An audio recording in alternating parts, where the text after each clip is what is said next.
conservative in Hollywood? It's so rare, I had to see it for myself. Amanda Head joins me for part one of my conversation with the Hollywood conservative.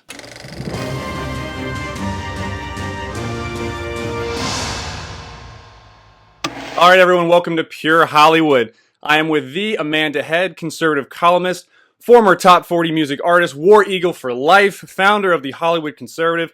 She is literally from Hoover to Hollywood, frequent guest of Fox News and others, the 5'4" firecracker Amanda Head. How's it going? Very well, especially considering you gave me 2 extra inches. Seriously? I thought I got that one down. You must have my old driver's license. It's so funny you bring that up. I had to have my driver's license renewed. I still have an Alabama driver's license, FYI. I refuse to switch over to Commie, California and get a California driver's license. But anyway, I had to get my license renewed. And since the previous time that I had it renewed, I had a startling revelation that I'm actually 5'2" and not 5'4". Yeah, for some reason, and I'm like partially dyslexic with numbers, so I don't know if it was the fact that it was an even number or what, but when my boyfriend and I started dating, he asked me how tall I was, because he was like, I love your petite size, and he's like, how tall are you? I said, I'm 5'4". He's like, no, you're not. I'm like, yes, I am. I swear I am. I don't know what I'm more amazed about, the fact that you've held on to the Alabama, because I'm from Tennessee, I held on to that for a while, or the fact that when I Google you, one of the first things that come up is 5'4". I have no idea. I don't care. What is more weird about that? I put a lot on the internet, but that's one that I'll just kind of let go. It's fake news. It's all fake news. Well, it was really interesting for me when I did check out your website that you're from Hoover to Hollywood, because I actually went to school in Birmingham, Alabama at Stanford University, and I live in Hollywood. So I think I know a little bit, at least about you and where your head comes from, in small parts. But for people that may not know you, haven't listened to you in the past, I've got a few questions that I think will be a good get-to-know Amanda time if you're down for it. All right. All right, so this is really important. If you're trapped on a desert island, which would you rather have, okay? Two possible choices. Kale or fried okra? Fried okra, duh. Easy. Prius or a Silverado? Prius or what? Prius or a Silverado? Silverado, for sure. Good. They get more difficult as we go on. Priuses are for commies. Yeah, exactly. Someone yelling, I stand with her constantly, or Roll Tide? Ooh. That actually shifted for me. Prior to going into politics, it would have been Roll Tide. I've always said growing up that I could never date a liberal or a Bama fan. But I think that as far as my aversion for the two, liberals have moved into first spot. So I'm with her. I think grates on my nerves more. That would definitely be nails on a chalkboard. All right, would you rather have a permanent soundtrack of 2017 Katy Perry or Green Day American Idiot? Oh, gosh. Get me off that island. I guess Katy Perry. That's a tough one. I don't really like either of them, but whatever. A radical feminist or a radical male feminist? Wait, which would I rather be stuck on the island with? Yeah, if you had to pick Probably one. a radical male feminist, because I feel like I could maybe convince them, like I could maybe bring them back to sanity. Okay. Women tend to be like really, really stuck in their ways. Oh, I feel like the soy boy would be completely worthless, but that's just me. All right, so would you rather stay on the island or get on a rescue boat with Bill Clinton? Rescue boat with Bill Clinton. I could push him overboard. It's fine. Okay. What if it was Nick Saban? Would it be a difference? No, I'll take Nick Saban. I mean, he's smaller than me, so we're good.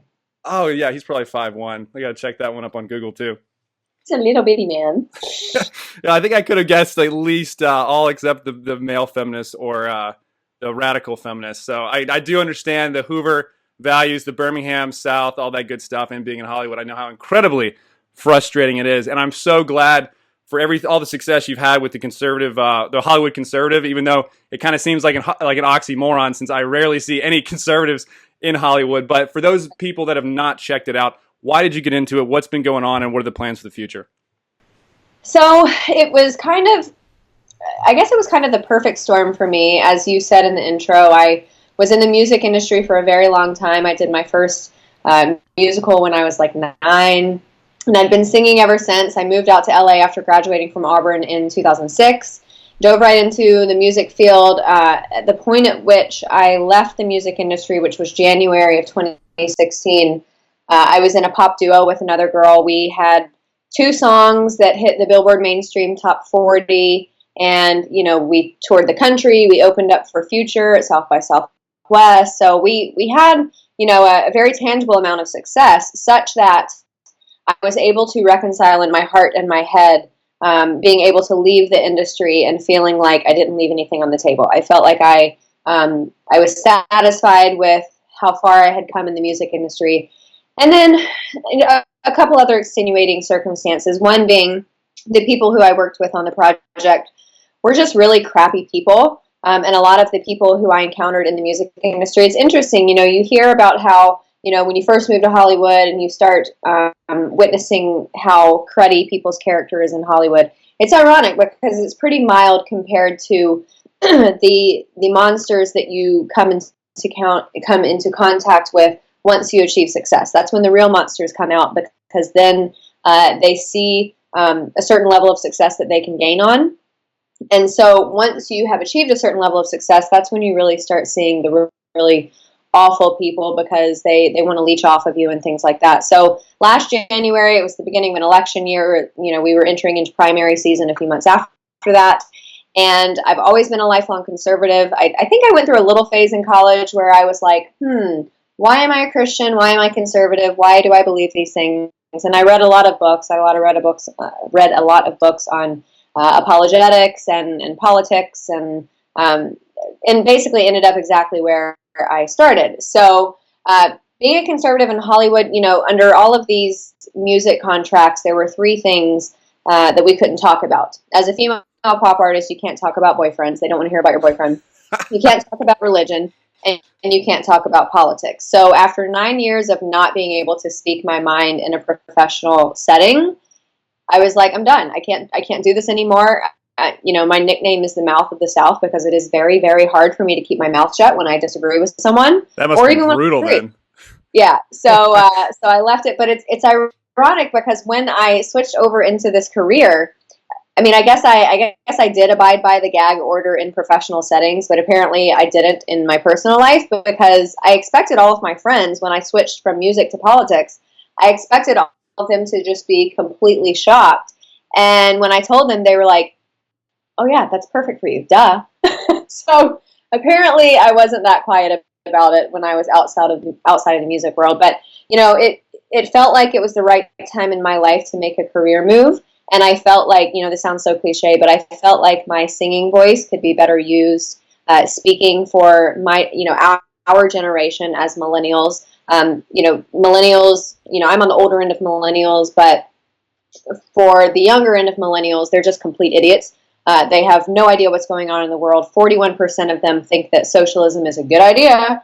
And they all think that conservatives are old, rich, white dudes. So I'm not old, not yet anyway. I'm certainly not rich, and I'm not a dude.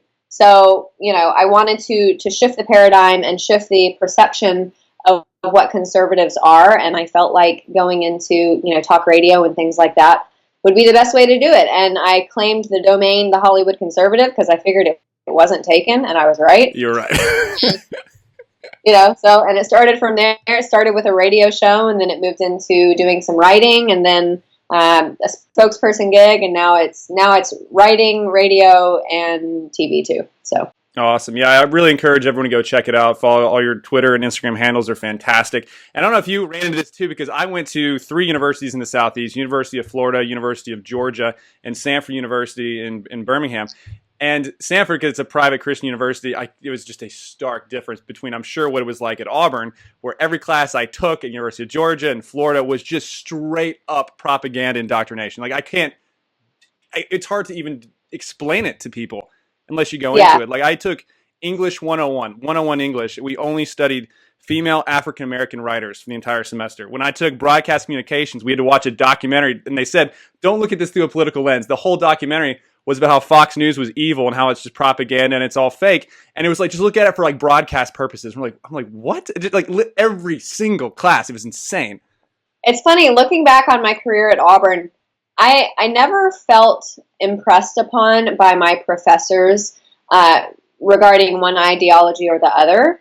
In fact, I was in the business school after I changed my major for music. Now, music was a completely different story. All of my professors, although I never really got any indication about their political leanings, but I imagine they all were probably liberals. My business professors, a lot of them were kind of like good old boys.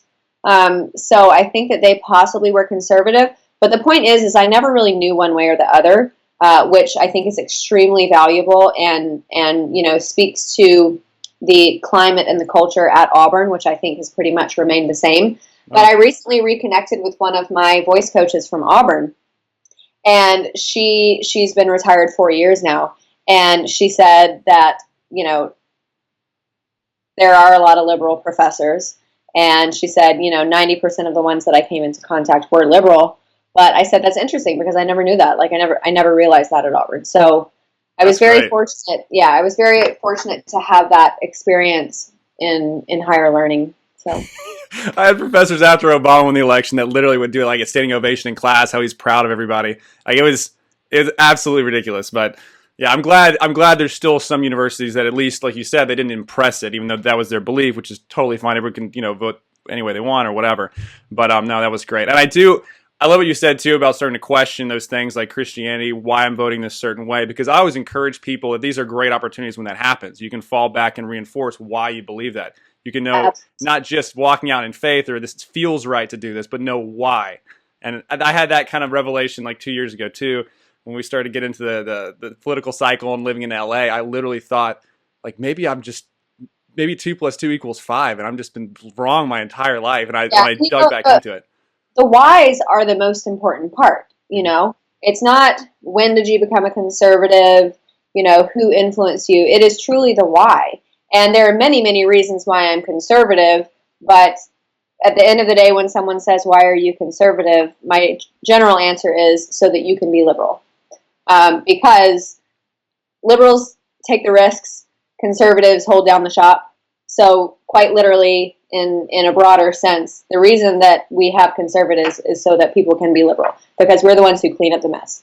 No, it is very true. And it's almost like I compare it to parenting, where they say that conservatives don't love, but sometimes the hardest thing to do is to tell your child no, or take this away, or punish them when it's not going to be okay. Because if you just give them what they want their entire life, they're going to be a ruined human being. Like, and I think it's the two other sides where it's like, oh, conservatives aren't compassionate. It's like, no, this is this is going to be better for you in the long run. I promise. Like, just wait it out. I don't think there's a single parenting book out there that would argue that tough love is not a great way to go. And that's how conservatives are. Conservatives are the tough love people. Yeah, exactly. I think it was really interesting too when you're talking about your career in music. You said your friends were okay, like they knew your opinion, were fine about it, but you kind of had to toe a party line. I know that had to be crazy because for me, my transition into Hollywood and entertainment was through Christian films, which is a much softer segue into entertainment before I got out here. Yeah. So was it more for you? So your friends, you said, were great, which I think is tremendous that you've gotten support like that. But was it more the frustration, towing the party line, and if you did step out, kind of the repercussions from the higher ups? Was that what it was?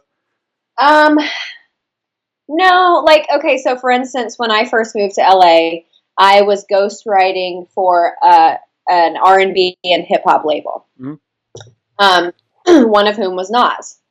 This was in 2007.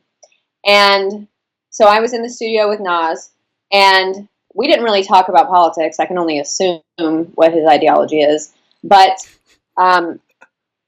they knew where I stood, and I don't know if this is because of my personality. I tend to be kind of a mighty mouse. I make my presence known, and if you want to step up to me and have a conversation and duke it out, I'll be happy to engage. But they knew where I came from, and I think for a lot of them, it was more an issue of, you know what, I'm not going to fan that flame. And they saw me as kind of like a ticking time bomb. And so, in fact, I think Nas might have been the one who started calling me Mighty Mouse. But the people who have given me the most pushback are liberal friends. And I've only lost one liberal friend. And I do air quotes because she used to cut my hair, and she charged me an arm and a leg, even though she said it was like the friend rate. And she's kind of like your typical pink cat ear wearing feminist who, when she found out I was from Alabama, she was like, everybody from Alabama is racist. I'm like, that's interesting because when I moved to LA, people here are far more racist. My hair's the guys that cut my hair said the exact same thing when I told them I'm from Nashville, Tennessee. Yeah, yeah. But you know, my best friend in the world is a black liberal, and he's been my best friend since I moved to LA 11 years ago. And he and I can have conversations about left and right issues, and we're still friends. You know, I mean, we'll duke it out over it, but we don't. He doesn't call me ignorant. I don't call him lazy. You know, anything like that. It's amicable conversation, and I find that when you're face to face with someone who has an opposing opinion, that's very often the case. You know, I am 100% guilty of flame throwing on Twitter. I think, in fact, my last tweet this morning, just to give you an example, I'm so guilty of doing this on Twitter and on social media, and you do it online. But when you come face to face with that person on the other side, it becomes much harder to be so harsh and to call them names. So my last tweet was, liberals are like slinkies. They're utterly useless, but it's still fun to throw them down the stairs. Huh? It's like stresses me out just thinking about it. The backlash. Yeah. So, but people know that that's my personality. Obviously, Right. I wouldn't actually throw a liberal down the stairs unless they did, you know, unless they hurt me or something. Right. Which that would be an opportune moment if there were stairs there. But you know, I find that when you're face to face, even here in Hollywood, with all of the vitriol, with all of the, you know, left and right division, that when you're face to face with people, it's not that bad. And I think we have to have more conversations like that. We have to get out of the Bill Maher mentality and move more into the Dave Rubin mentality. Yeah, Dave's a terrific guy. And that's what I've told people out here is they do just have this weird vision of what people are that believe differently than them. It's the racists from the Southeast. And then as soon as you individually have those relationships and feel comfortable talking about it, that's when things change. The problem is so many conservatives have been terrified of their views because they've told these views are racist, misogynist, you know, Islamophobic, whatever, that they're refusing to just talk about it. But if you do it the right way, that is the only way I feel like to move forward, having those individual conversations and relationships. Yeah, and something that has really changed with, you know, that mentality among conservatives, being very timid about saying things for fear of being called Islamophobe, homophobe, transphobe, whatever. Whether you like him or not, that's one thing that Trump has helped a lot of conservatives. You know, he's held their hand and brought them into this age where conservatives are like, I don't care if you say that's racist. It's facts and it's statistics. You know, I said, when I was on Fox and Friends yesterday morning, I gave some statistics on air, and of course I get called a racist on Twitter, and I'm like, facts and statistics by nature do not involve feelings. They cannot be racist. These are FBI crime stats from the most recent conclusive time period, 2013 to 2015. It is not racist. So that's one thing that Trump has done, is it has emboldened us to step out and be like, I don't care if you call me a racist. I know I'm not.